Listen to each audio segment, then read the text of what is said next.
Hi, I'm Dave Gardy for Cybersecurity TV from our studios near Washington, D.C. for another in the STIG compliance series we do with SteelCloud. And joining us now here in the studio is Mr. Brian Hagels, who's COO of SteelCloud. Brian, thanks for joining us. Nice to meet you.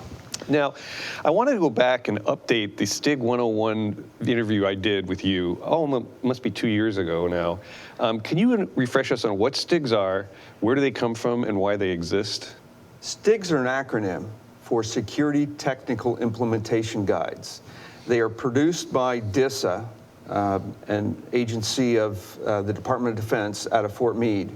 STIGs were the outcome of a government study where they wanted to determine whether systems were being implemented securely and consistently across the government. The outcome is we have to set up some rules. So STIGs are the basic rules on how to install, support, and run systems in the government. There are STIGs for virtually every kinds of technology: operating systems, switches, routers, printers, applications, almost everything that exists in the federal government. Now, are they updated periodically? Yes, STIGs are updated every 90 days. There are 500 individual STIG components, again, for operating systems and things of that nature. And so somewhere in the neighborhood of 10,000 controls are updated every 90 days and are published by DISA on their site and are available for download. Now, I understand government organizations spend quite a lot of effort on STIGs. Why is that?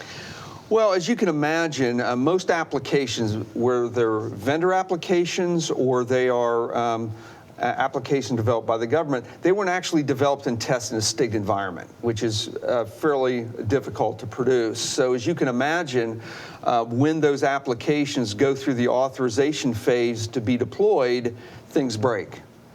And they break in different ways. So every application breaks in a different way.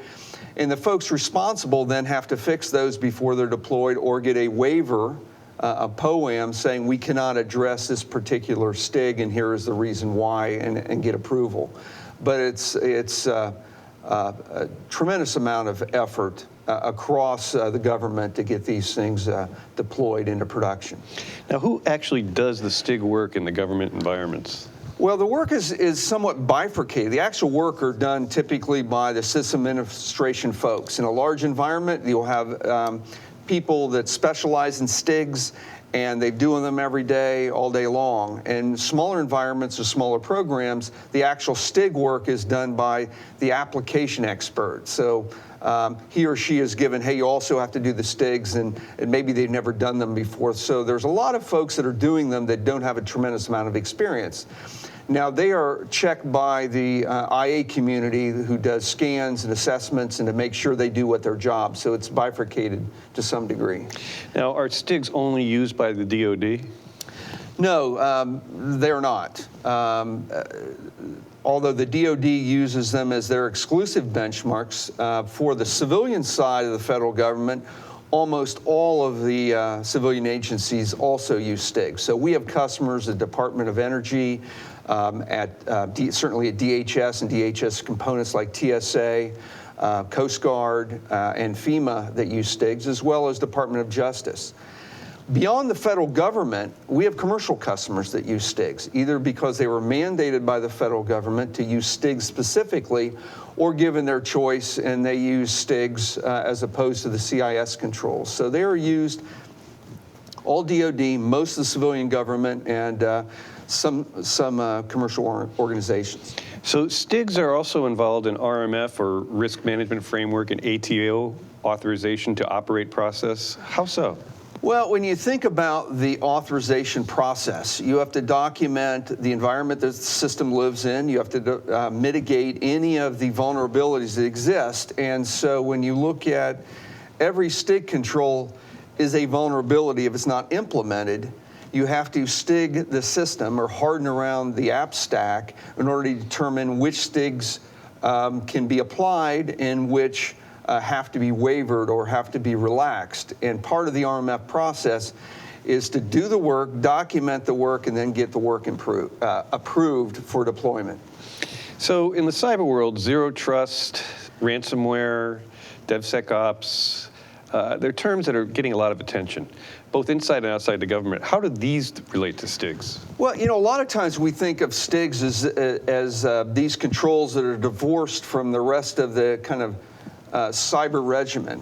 Every STIG is inherited through the 853 regimen. So NIST 853, every STIG follows from that. So if you look at Zero Trust, there's two big precepts. One is you need to know who's coming on your network. You need to check them and their system out before you can let them on. The other precept of Zero Trust is the bad guys are going to get in. So you have to reduce the attack plane. Least functionality, least authorization, audit everything. And the basis for doing that work are the STIGs. So the STIGs are still the foundation, whether you're talking about Zero Trust or ransomware, or any of the other cyber regimens. Looking at ransomware, ransomware is either automated bots that are attacking endpoints or introducing malware through things like email. So STIGs do things like they harden Microsoft Word so that an email of a document that comes in can't start processing an activity to create a malware session that is going to traverse the organization. The bots will attack endpoints so that if they're not hardened, they may be able to get through, get a trusted position, and then attack the network from there. So again, STIGs are very important in virtually every area of cyber. How have traditional methods for hardening infrastructure fallen short? Well, a lot of hardening historically has been fairly manual, so that very labor intensive, based on the consistency of the people that are applied to it.